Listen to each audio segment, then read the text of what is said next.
What's up, guys? This is Module 4 with Finesse Basketball. This is Coach Mahad. And this is keys to winning all the time. Okay, it's a simple key. It's 3 keys that I'm going to be giving you guys. And it's going to be the foundation that allows us to win games and quite a bit of games, okay?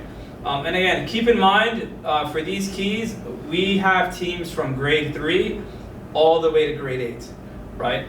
So keep that in mind. This is youth basketball. I'm not talking about, and these are also general rules, right? This can vary game to game, but these are general rules to allow us the most opportunity to win as much as humanly possible, okay? So the first key, guys, is our teams have to press, right? I know grade 3, grade 4, grade 5, elementary, depending on the league we're in, we're not allowed to press full court, right? But in those situations, we are allowed to do what? We're allowed to pick up at half court.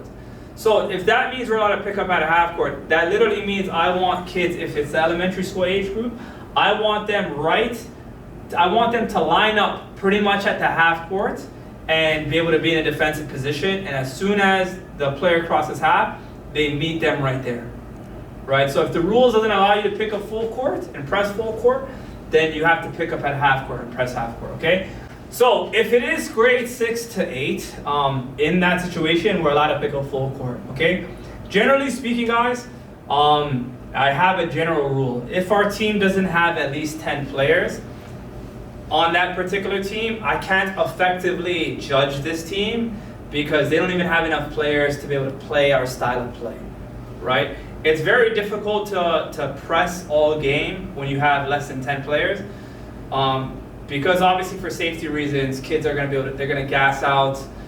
If we don't have enough subs, maybe if they're missing a kid one day, if they're missing one of their teammates, it just makes it very difficult. So in those situations, sometimes you can press, but turn off the press. But generally, I really judge teams once we have at least 10, right? But once you do have at least 10 players, again, grade 6 to grade 8, the keys to not just winning, we're trying to dominate games, is you want to press all game. So number 1 is press all game, right? This is a general rule, but if you guys can press as coaches, your teams can press all game, what are we trying to do to the opposing team? What we're trying to do is we're trying to speed them up. We want them to turn over the basketball. We want them to have unforced turnovers, and basically not make the right decisions. Because simple math, guys, if we get more possessions than they get, then we have more of a likelihood of winning a game. If I played you one-on-one and I had 10 possessions and the game was up to 5, I had 10 possessions for every 1 possession you got, who's more likely to win that game? It's the person that's going to have just way more possessions, right? So the reason why the full court press matters is because basically we're trying to speed them up. We're trying to get turnovers we're trying to steal the basketball, get turnovers without fouling. They're playing good defense, but we could trap the ball, etc. Because we're trying to increase the amount of possessions we have versus them, which naturally increases the likelihood of us winning. Super simple, okay? And we have a couple presses. We have Monster, which is a 2-2-1. You can introduce a 1-2-2. You can introduce a 1-2-1-1. There's a bunch of different presses, and you'll have access to those materials. So we make sure you guys have access to the different types of presses you want to be able to use. But the simple rule for us is we want to press all game. If it's grade 6 to grade 8, obviously that's why, and this is important. If we're pressing all game, that's why you want to make sure all 10 players on your lineup are playing significant minutes. Because 5 players can't do this. This will actually be very dangerous. If you have 5 players and you're playing them ridiculous minutes and they're pressing all game, this can be very dangerous and it could literally even be fatal, right? So do not be that coach that does that. It's very stupid, and it puts us and the children at a lot of risk, which we want to avoid completely. Okay? If you have 10 players, this is different because, for example, first quarter. Let's say it's 8-minute quarters. 8-minute quarters, you can have your starters playing, for example, first quarter. First quarter, you can have your starters playing, let's say 5 to 6 minutes. 5 to 6 minutes, right? And then you have your bench comes in for the last 2 to 3 minutes. So this is starters, right? And then the bench comes in 2 to 3 minutes, bench, right? And then the bench takes 2 to 3 minutes in the second, right? And then your starters finish out, and then you basically do the same thing in the third and the fourth quarter, right? And that's going to allow your team to be able to get adequate rest to be able to play this style of play, right? So the first key to not just winning, but also dominating games is our team needs to be able to press, okay? The second rule, which I'm going to kind of get through faster, is if we're going to press to speed them up, we also want to push pace, right? Push pace, which basically means we want to run transition as much as possible, right?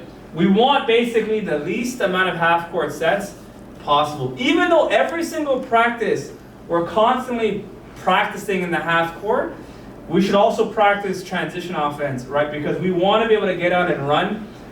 Because guess what? Simple math. The more we can run, the more we can push the ball, the more points we can put up the board. The higher scoring games we have, the easier we make it for our players to be able to score. But the rule is very simple. Here's the rule, okay? We only want to push pace. We always want to push pace, but more importantly, especially if we have a numbers advantage. A numbers advantage, okay? So what that basically means is, in any scenario, if we're pushing pace, it's a 5-on-4, or we have a 4-on-3, right? All of these situations, you want to be able to push the basketball because it makes it easy for us to be able to score. However, if we don't have it, let's say we push it 2-3 seconds, they've recovered already, your team needs to be able to get into a set. So when we don't have a numbers advantage, we need to be able to this is rep basketball, this is not YMCA basketball, we need to be able to get into a set, right? If the numbers advantage is not there, every single time, whether it's a motion high, motion low, whatever it is, coaches have to be able to call it, and they have to be able to call it early, and they got to get their point guard and the team to echo that particular sentiment, right? So to dominate games, number one, press all game. Number two, push pace. When they do push pace, right, this also can cause our team making more, it can also increase unforced turnovers, right? So there's a little bit of a caveat that I have here. If we're going to push pace, we want to be able to get the basketball out to our best guards, right? We want to be able to get the basketball to our best guards to be able to push pace and empower them to make a little bit of the decision making with our guidance, right? Telling them what's a good pass, what's a bad pass, but also giving them some room to make mistakes and to learn and get better. But we want it in our basically the best ball handlers, we want them to have the basketball when pushing pace. Not just anybody can push pace, right? So you got to work on that in practice with transition offense, okay? Now the last one is actually super important, right?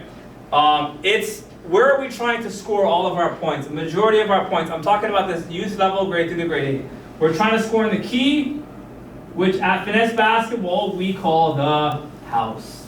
We call this the house. The more points we can score in the house, the more likely we are to win. Because at this level, 95% of the points literally come from right here. Okay? Right? So that also means conversely, this is on offense, right? On offense. This is on offense, right?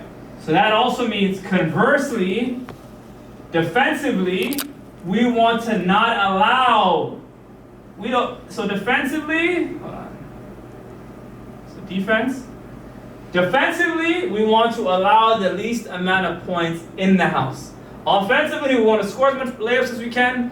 Defensively, we want to completely block off that section. So, why does that matter? You can zoom out for me. Why does that matter? Okay? Because again, the types of points you're trying to score is easy layups on offense, right?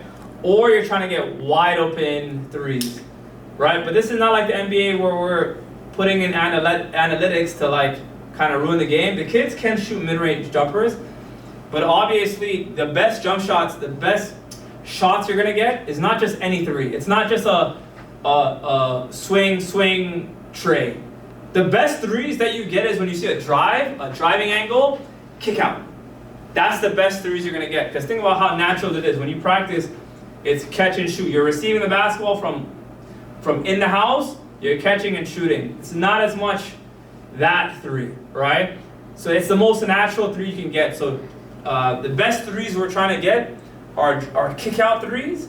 If they're open, we want our players to be confident enough to shoot it, or we're trying to get layups. But if kids are shooting mid-range, we're not trying to, we want them comfortable taking that shot, because that is a good shot. We just want them to be able to practice it enough where we feel confident in that shot, right? So that's actually very important, because the mid-range game is important in the game of basketball, right? So again, offensively, we want to score as much points in the house. Defensively, think the game. That's where the preparation and IQ comes in.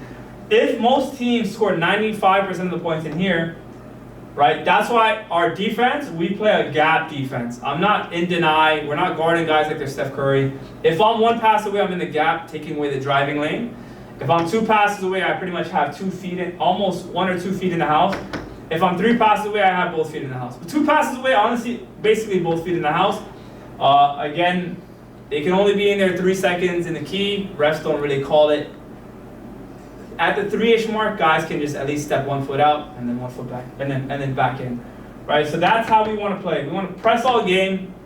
We want to push pace, right? If we have a numbers advantage, if we don't have a numbers advantage, we need to be able to get into a set every single time and execute and play together and move the basketball. Ball movement, body movement, ball's got to swing from one side of the court to the next side of the court.